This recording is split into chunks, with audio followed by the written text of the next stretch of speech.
నిజమే. ఇద్దరు చనిపోయారంటే మనం అక్కడే ఆగిపోతున్నాం.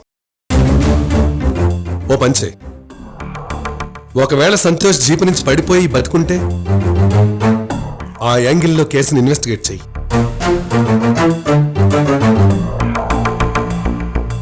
అలా పడిపోయిన సంతోష్ని ఆ ఏరియాలో ఎవరైనా చూసారా?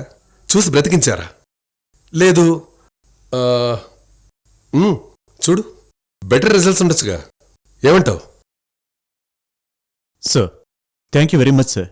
మీలో ఎంకరేజ్ చేసే ఆఫీసర్స్ ఉంటే మిరాకిల్స్ జరుగుతాయి. I prove it. నిజం చెప్పాలంటే ఈ కేసు విషయంలో నా స్వార్థం కూడా ఉందయ్యా. నీ అంచనాలు నిజమై సంతోష్ గారు బ్రతుకుంటే మాత్రం నా అంత సంతోషించే మనిషి ఇంకొకటి ఉండడయ్యా.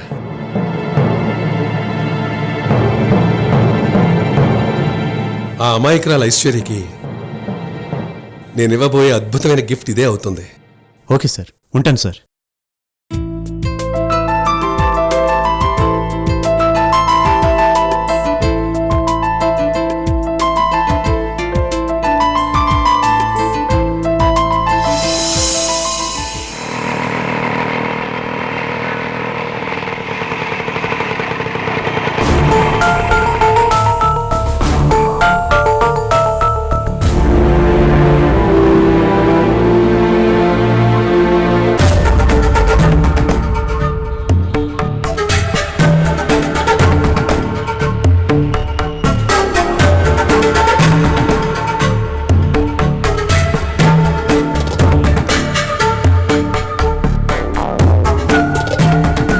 నమస్కారం అండి, బాగున్నారా?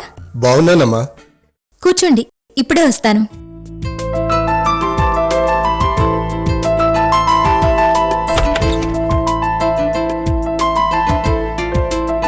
సార్, వికారాబాద్ నుంచి కోయిదూరు వచ్చారు. రమ్మను. Okay sir. సార్ రమ్మంటున్నారు. అలాగేనమ్మా.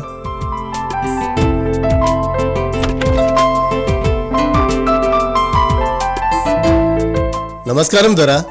నమస్కారం. రండి రండి దొరా, రండి కూర్చోండి. ఎలా ఉన్నారు? నేను బాగానే ఉన్నాను దొరా. మీరెలాగున్నారు? ఇదిగో ఇలా. ఆ దొర ఎట్లా ఉన్నారు దొరా? బాగానే ఉన్నాడు, కోలుకుంటున్నాడు, స్పృహలోకి వచ్చాడు. పాపం, నెల క్రితం మోటార్ కారు దొర్లుకుంటూ లోయలో పడి పేలిపోయింది. ఈ దొర అదృష్టం కొద్దీ పేలక ముందే అందులో నుంచి జారి బండరాయి మీద పడ్డాడు. ముఖం చితికిపోయింది దొర. మా నాటు వైద్యంతో ఆయన ప్రాణాలు కాపాడగలిగాం, కానీ చితికిన ముఖం మార్చలేం కదా దొర. అందుకే ఆయన్ని ఇక్కడ తీసుకొచ్చాం. ఆయన మీకు తెలిసినవాడు కావడం ఆయన అదృష్టం దొర. అదే చెప్పాను కదా దొరా, ఆయన కంపెనీకి నేను పేనల్ డాక్టర్ని. అందుకే ఎక్యూట్ కేర్ తీసుకుని ఆయనకి ప్లాస్టిక్ సర్జరీ చేశాను. దానివల్ల ఏమవుతుందోరా? ప్లాస్టిక్ సర్జరీ అంటే అతని ఒంటి మీద కాలిపోయిన చర్మాన్ని తీసేసి, పాడైన భాగాన్ని కూడా తీసేసి, అతని చర్మాన్నే ఇంకొక చోటు నుంచి తీసి దెబ్బతిన్న స్థానంలో అతికించడం అన్నమాట. దానివల్ల మనిషి మారిపోతారా దొరా? ప్లాస్టిక్ సర్జరీ చిన్నదే అయితే కొద్దిపాటి మార్పు ఉంటుంది. కాకుండా చాలా పెద్దదైతే టోటల్ మనిషి మొహంలో మార్పు ఉంటుంది. ఇప్పుడు ఆ దొర ముఖం ఎట్లా ఉంది దొరా? టోటల్ రూపం మారిపోయినట్లే.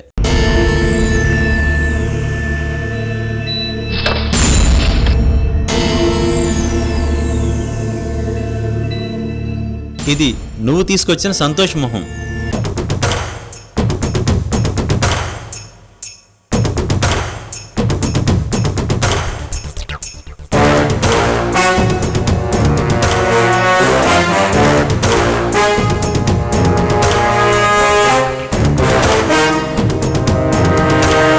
ఇది ప్రస్తుతం సంతోష్ మొహం.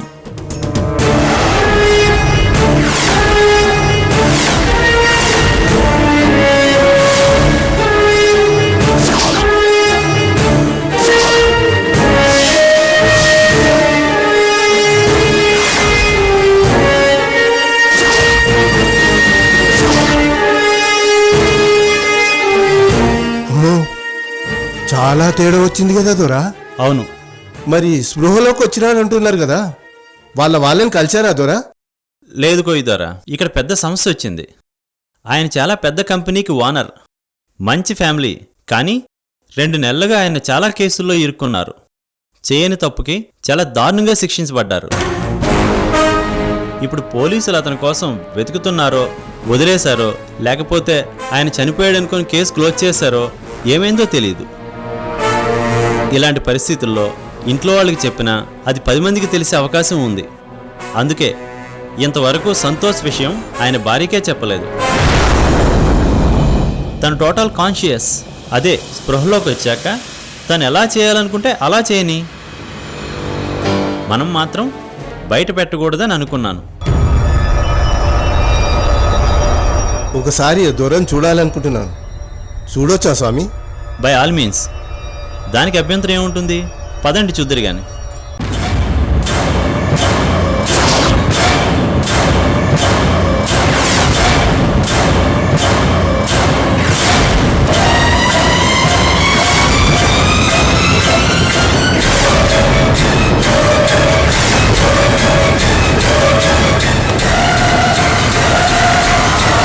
ఇదే సంతోష్ గారి రూమ్ ద్వారా.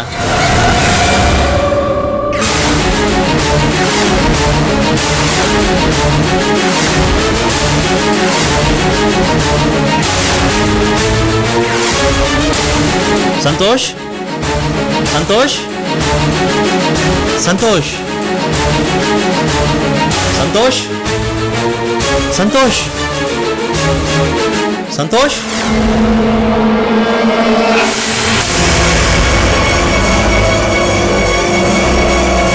సంతోష్,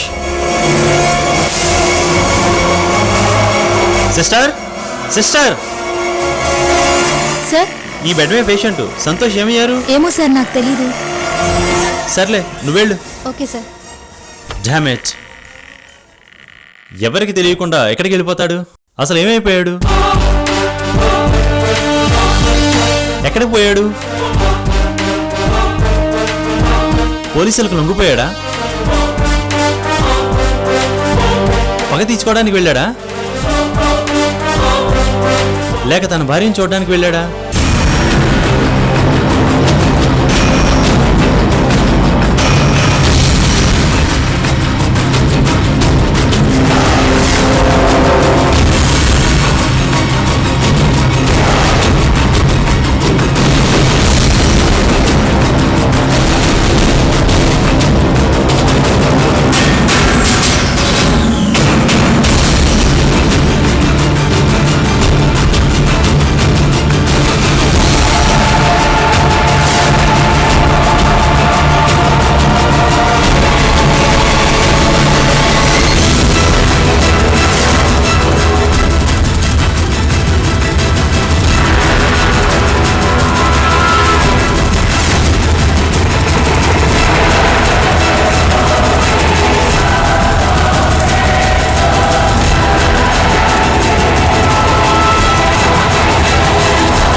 అశ్విని, అమ్మా అశ్విని, ఎక్కడ ఈ దొంగ పిల్ల?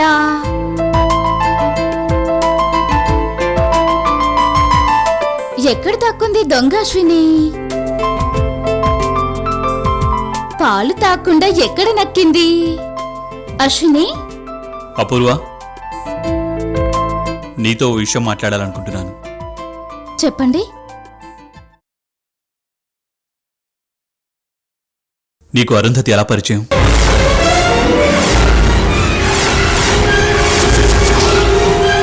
నీకు తనకి ఎప్పటి నుంచి పరిచయం?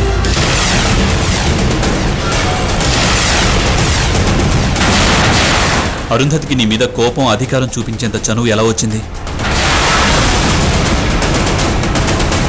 అసలు మీ ఇద్దరి మధ్య ఉన్న పరిచయం ఎలాంటిది?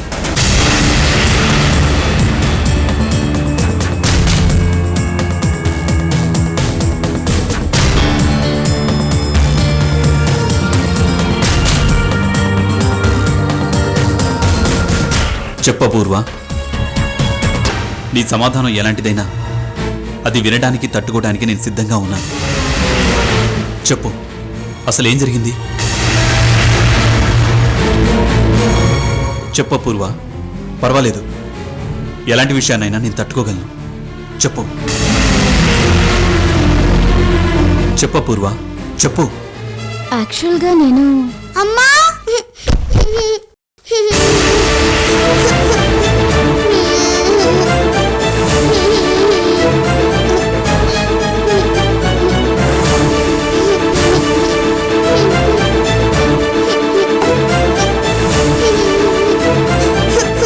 అమ్మా అశ్విని లేమ్మా.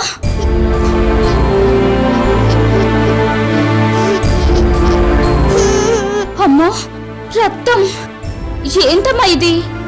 నెమ్మదికి రావాల్సింది కదా. ఊరుకో, మా అమ్మ కదూ. అలాగే ఉండు.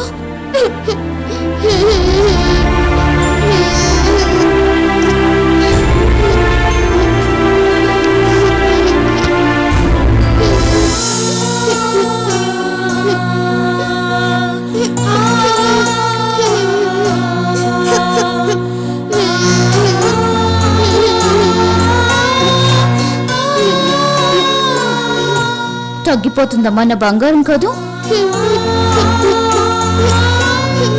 అలా చూస్తూ నిలబడతారేంటి? వంటింట్లో నుంచి కాఫీ పొడి కానీ పసుపు కానీ తీసుకురండి.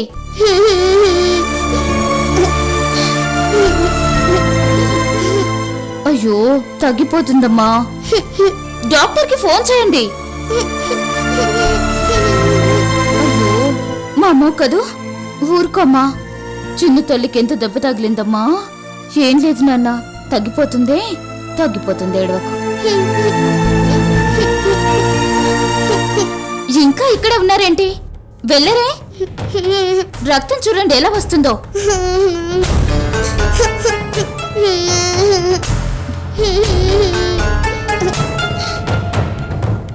ఏంటి హడావిడి?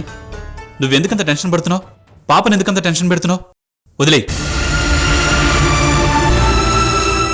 ఏం లేదమ్మా, ఏం కాలేదు. చిన్న దెబ్బ అంతే. చిన్న దెబ్బ ఏంటి? అంత దెబ్బ తగిలి రక్తం వస్తుంటే నువ్వు ఆపుతావా? పిల్లలన్నాక ఆడరా పడరా? దెబ్బలు తగుల్చుకోరా. ఇవన్నీ మామూలు విషయాలే, నువ్వు పెద్ద ఇష్యూ చేయకు.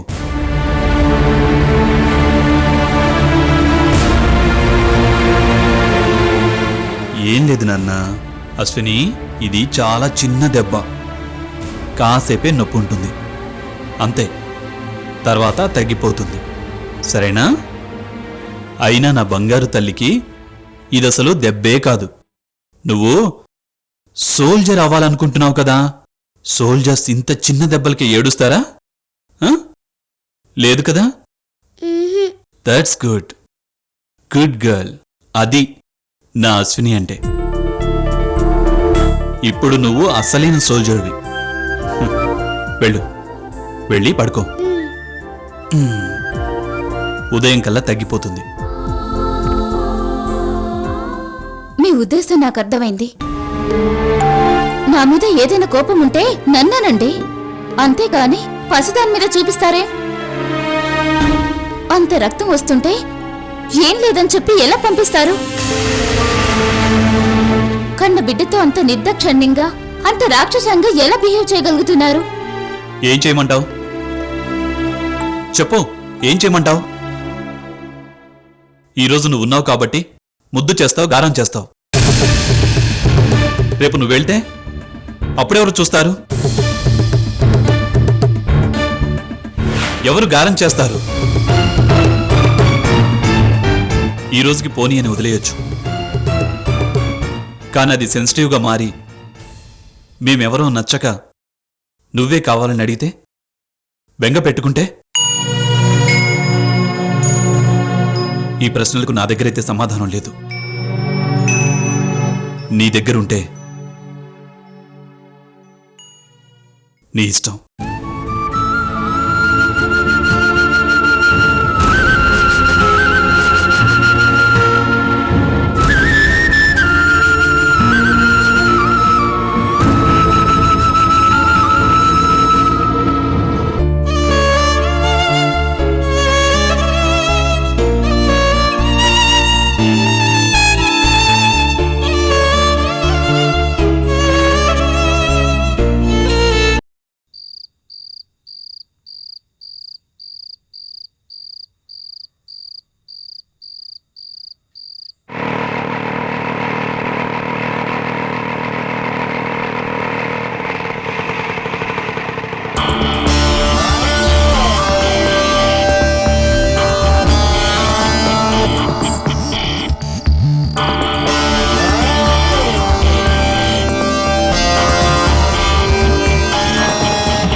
ఏంటి ఈ టైంలో ఫోన్ చేశావు? ఈ టైంలో అయితేనే మీరు ఒంటరిగా ఉంటారని. అచ్చా, సరే చెప్పు. మీతో మాట్లాడాలి. మాట్లాడుతూనే ఉన్నాగా. ఇలా కాదు, పర్సనల్గా. ఇప్పుడు నాకు బయటికి రావడానికి కుదరదు. అందుకే నేనే లోపలికొచ్చాను. లోపలికా? ఇంట్లో కాదు, కాంపౌండ్లోకి వచ్చానంటున్నాను. అచ్చా, సరే వస్తున్నా.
ఏంటి?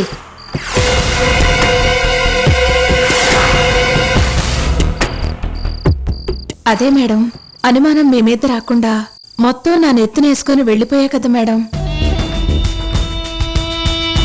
మీరు నాకు ఇస్తానన్న డబ్బు. ఏంటి డిమాండా? అది కాదు మేడం, కానీ నేను బతకాలి కదా. నన్ను తిట్టారు, కొట్టారు, బయటికి గెంటేశారు. ఇంత చేసినా నేను కిక్కురు మనకుండా మొత్తం భరించాను కదండి. యజమాని తప్పు నెత్తినేసుకోవటం త్యాగం అన్నట్టు మాట్లాడతావేంటి? అది ఉద్యోగస్తుల డ్యూటీ, భరించాలి. అలా భరించినందుకు జీతం తీసుకున్నావు కదా, ఇంకేం కావాలి? అదేంటి మేడం అలా మాట్లాడతారు? ఇది అన్యాయం. మీ అవసరం తీరాక ఎంగిలి విస్తరాకులా విసిరి పారేస్తారా? ఏంటే పెద్ద పెద్ద డైలాగులు పేలుస్తున్నావు? నీకేమన్నా నేను కంపల్సరీ కమిట్మెంట్ ఇచ్చానా? అసలు నీలాంటి దాన్ని చంపకుండా వదిలేయడమే గొప్ప. మూసుకొని బయటికి నడు. మేడం,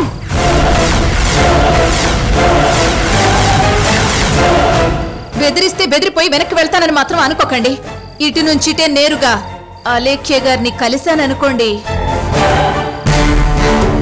వెళ్ళు, వెళ్ళవే. వెళ్తానన్నావుగా, వెళ్ళు. అలా వెళ్తే ఏమవుతుందో తెలుసా? మరి ఇదంతా చేసింది నువ్వే కానప్పుడు ఇంతకు ముందు ఎలా ఒప్పుకున్నావే అంటుంది అలేఖ్య. అలా ఒప్పుకున్నావు అంటే ఇద్దరు తోడు దొంగలే అని డిసైడ్ చేసి ముందు నిన్ను షూట్ చేసి పారేస్తుంది. వెళ్ళు.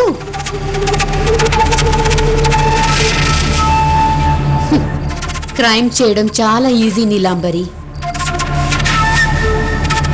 అది బయటపడకుండా మెయింటైన్ చేయడం చలికాలంలో ఎవరెస్ట్ ఎక్కడం కన్నా చాలా కష్టం. ఇంకెప్పుడు నాతో గేమ్స్ ఆడకు. వెళ్ళు.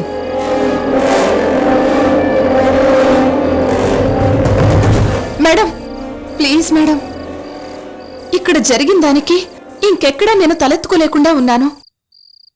మీరేదో చేస్తారన్న నమ్మకంతో నేను ఎందుకు తెగించాను. నన్ను అన్యాయం చేయకండి మేడం, ప్లీజ్. ఇది నువ్వు మెయింటైన్ చేయాల్సింది. ఇదే బుద్ధి నువ్వు వచ్చినప్పటి నుంచి చూపించుంటే ఈ పాటికి పోన్లే పాపం అనుకుని 1-2 కోట్లు మొహాను కొట్టి వెళ్ళమనేదాన్ని. కానీ ఇప్పుడు నువ్వు ఏం చేసినా ఎలా చచ్చినా ఇవ్వను. ఇంకెప్పుడు నీ మొహం నాకు చూపించకు, నీ గొంతు నాకు వినిపించకు. Now out. Madam please. Get out.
అదేంటి అక్కడే ఆగిపోయావు?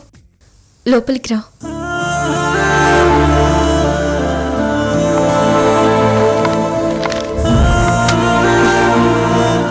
ఏంటి సూర్య, అంత ఆశ్చర్యంగా చూస్తున్నావు?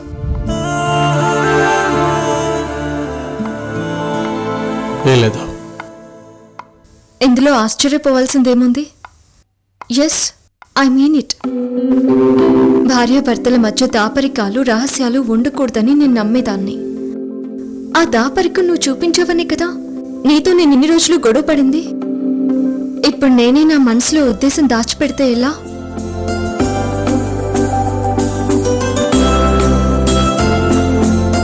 నువ్వు తప్పు చేసిన ప్రతిసారి నీకు దూరంగా ఉండాలనుకునేదాన్ని. కానీ ఏదో శక్తి దాన్ని పండించేది కాదు. నీ విషయంలో అన్నిసార్లు ఎలా అడ్జస్ట్ అయ్యానో, ఏ విధంగా కాంప్రమైజ్ అయ్యానో ఇప్పటికీ నాకు అర్థం కావడం లేదు.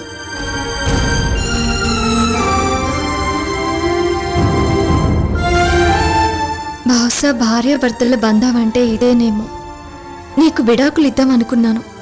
నీతో కలిసి బ్రతకడం కన్నా చావడం బెటర్ అనుకున్నాను.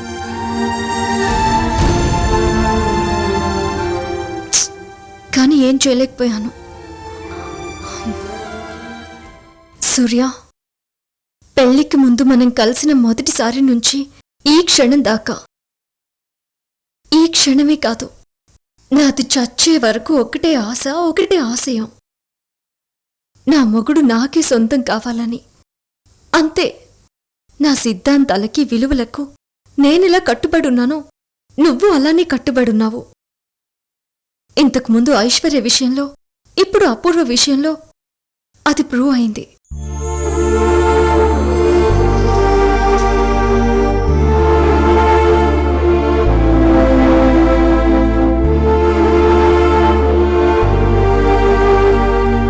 అపూర్వ మెడలో నువ్వు తాళి కట్టడం దాకా వెళ్లడం అన్నది తప్పే అయినా అది ఓ ఆడపిల్ల జీవితం కాపాడడానికి చేసిన పనిగా నా మనసుకి నేను సర్ది చెప్పుకున్నాను.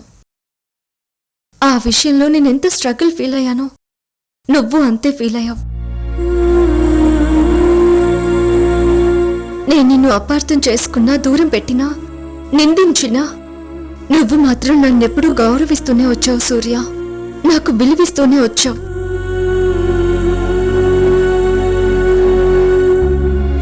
ఫంక్షన్స్ మొగుడిగా జనం నిన్ను ఆడిపోసుకున్నా నువ్వు మాత్రం నా మాటకి విలువనిచ్చి నేను పిలిచినప్పుడల్లా వచ్చావు. నా పరువు నిలిపావు. పిలిచాను కదా అని నువ్వేనాడు శృతి మించలేదు.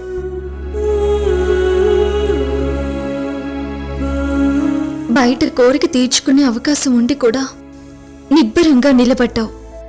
ఆ క్వాలిటీస్ చాలు సూర్య.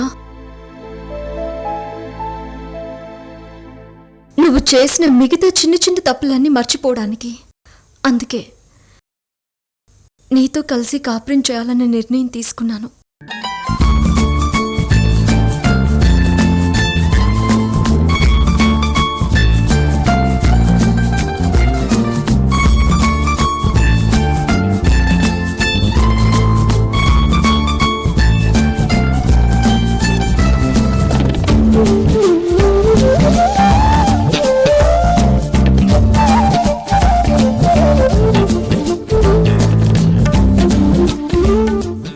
దానర్థం నేనేదో శారీరకమైన కోరికలతో సతమతం అయిపోతున్నానని కాదు.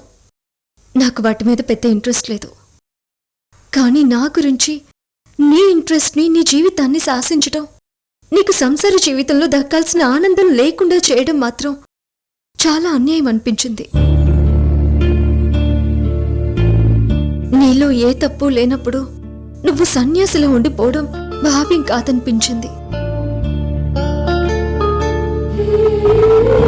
అందుకే నీతో సహజీవనానికి నేను యాక్సెప్ట్ చేస్తున్నాను అని చెప్పడానికే ఇలా తయారై నీ ముందు నిలబడ్డాను.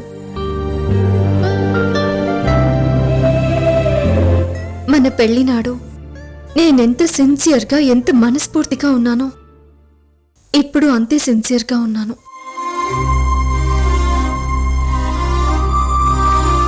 ఇంకొక విషయం సూర్య,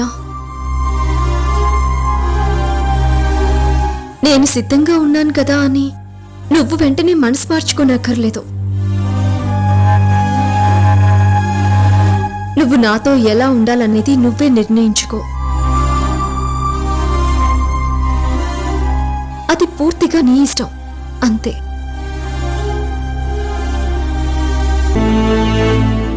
ఏంటి, నువ్వు కూడా ఏదో చెప్పాలనుకుంటున్నావు కదూ?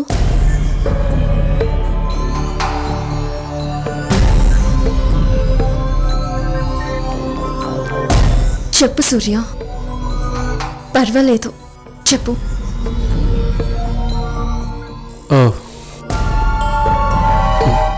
ఏం లేదు అలేఖ్య, ఐశ్వర్య నువ్వు మళ్ళీ క్లోజ్ అవుతున్నారు. అదంత అవసరమా అని అదే చెప్దాం అనుకున్నా.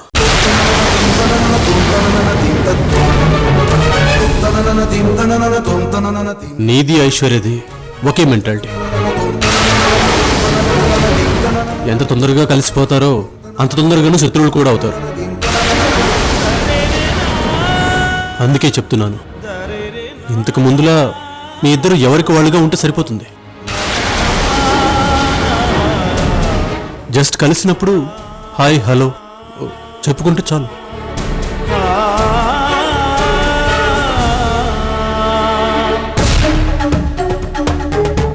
ఏం మాట్లాడుతున్నావు సూర్య? ప్రస్తుతం నేను మాట్లాడుతున్న టాపిక్ ఏంటి? ఇప్పుడు నువ్వు చెప్తుందేంటి? దానికి దీనికి ఏమైనా సంబంధం ఉందా? అసలు నువ్వు నా మైండ్ సెట్ కి మొదటి నుంచి డిఫరెంట్ గానే ఉంటున్నావు. సరే, ఈ టాపిక్ పక్కన పెట్టు. ఇప్పుడు నేను ఐశ్వర్యతో ఇంత క్లోజ్ గా ఎందుకుంటున్నాననే కదా నీ డౌట్? నువ్వు చెప్పిన దాన్ని బట్టి, డాక్టర్ చెప్పిన దాన్ని బట్టి ఐశ్వర్య తను ప్రెగ్నెంట్ గా లేదని తెలిసినా, సంతోష్ లేడని తెలిసినా బ్రతకదు. అలాంటి ఇన్సిడెంట్ ఐశ్వర్య జీవితంలో జరిగేలోపు ఆమె సంతోషంగా ఉండేలా చేయడం ఒక ఫ్రెండ్ గా నా బాధ్యత సూర్య. మనం బాగుండాలని ఆలోచించే వాళ్ళ గురించి ఈ మాత్రమైనా చేయడం మన ధర్మం సూర్య. నువ్వు ఇలాంటి అనవసరమైన విషయాల గురించి కాకుండా మన గురించి, మన కుటుంబం గురించి ఆలోచించు.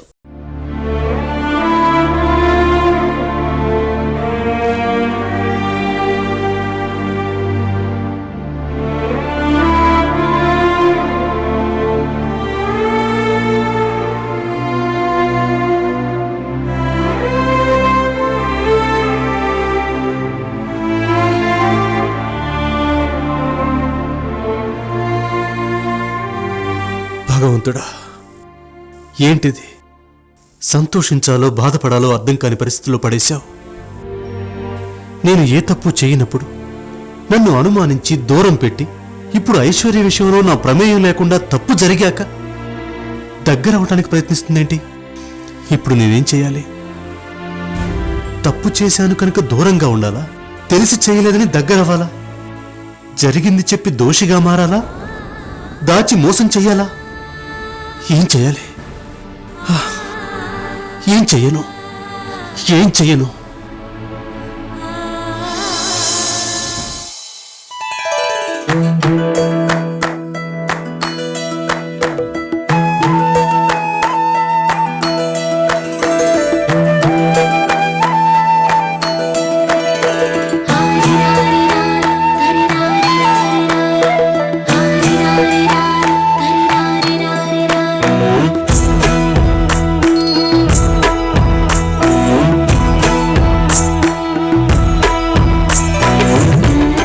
ఏంటమ్మా, నిద్ర పట్టట్లేదా? పడుకో.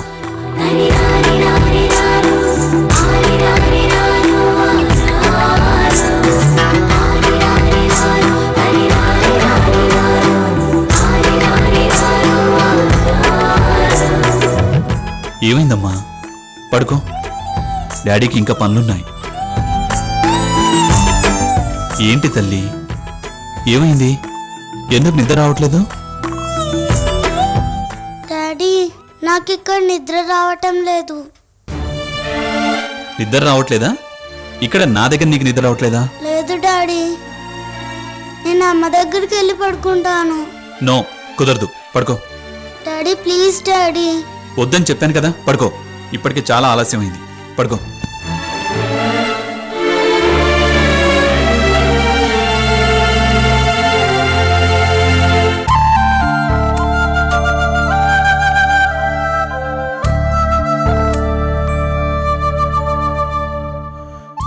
నాకు ఇక్కడ నిద్ర రావటం లేదు డాడీ.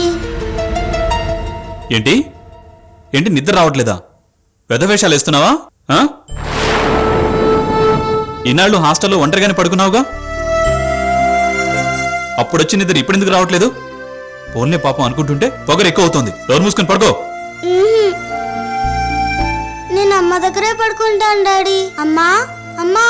ఏంటి డోర్ మూసుకొని పడుకో. ఏంటి పోన్లే పాపం అనుకుంటుంటే నెత్తికెక్కుతున్నావు? నువ్వు ఇప్పుడే కాదు, ఇంకెప్పుడు మీ అమ్మ దగ్గర పడుకోవడానికి వీల్లేదు. పిచ్చి వేషాలు మాని నోరు మూసుకొని పడుకో. పడుకో.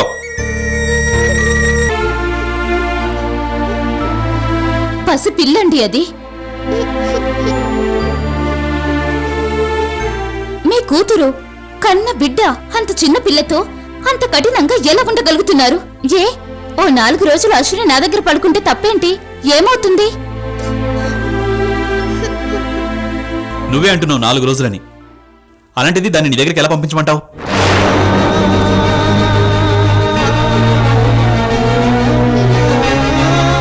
నీకు ముందే చెప్పానా పూర్వ, 2 రోజుల కోసం అలవాటు చేసి వెళ్ళకు అని.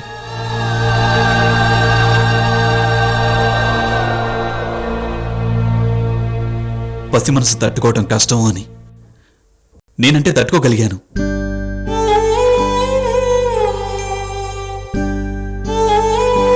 దీన్ని బండగా మార్చుకుని బతుకుని నెట్టుకొచ్చాను.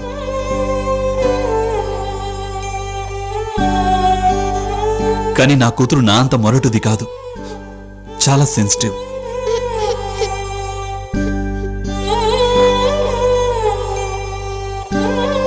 నీ అవసరం తీరేదాకా ఉండాలనుకుంటే ఉండు, నాకు అభ్యంతరం లేదు. కానీ ఇక్కడున్నంతకాలం కాలక్షేపం కోసం పసిదాన్ని ప్రేమ పేరుతో మోసం చేయకు.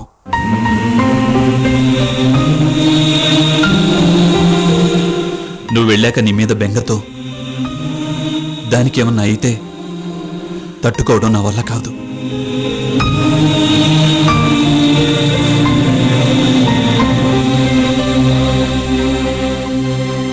ఇంకెలాంటి విషయాన్ని తట్టుకునే శక్తి నాకు లేదు. నా ప్రాణాలన్నీ పాప మీదే పెట్టుకుని బతుకుతున్నాను.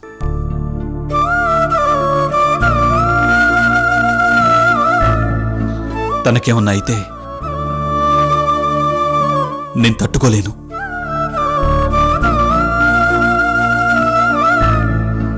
నాకు నువ్వు దూరం అయినట్టే పాపను కూడా దూరం చేస్తే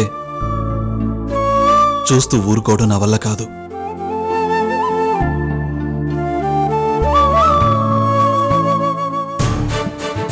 మీ ఫీలింగ్స్ కోసం పాప మనసును బాధ పెడతారా? పాప మీద నీకంత ప్రేముందా? ఉందో లేదో నాకు తెలుసు. దాన్ని నిరూపించుకోవాల్సిన అవసరం నాకు లేదు. ఉంది, అవసరం ఉంది.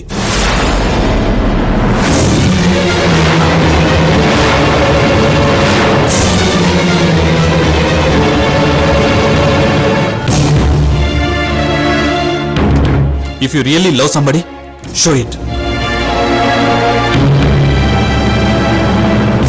ప్రేమనేది గుండెలో దాచుకుంటే కాదు, బయటకు చూపిస్తేనే తెలుస్తుంది.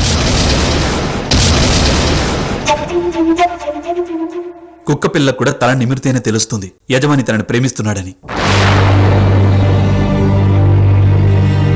You are right. నువ్వన్నది నిజమే అపూర్వ.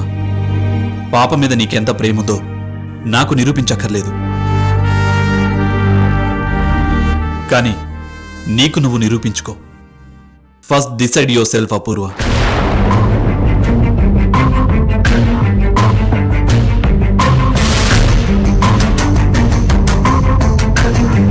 నువ్వు ఉండదలుచుకున్నావా, వెళ్ళిపోదలుచుకున్నావా? ముందు అది నిర్ణయించుకో. ఆ తర్వాత ఏం చేయాలనేది ఆలోచించుకో. అప్పటిదాకా దయచేసి పాప జోలికి రాకు ప్లీజ్.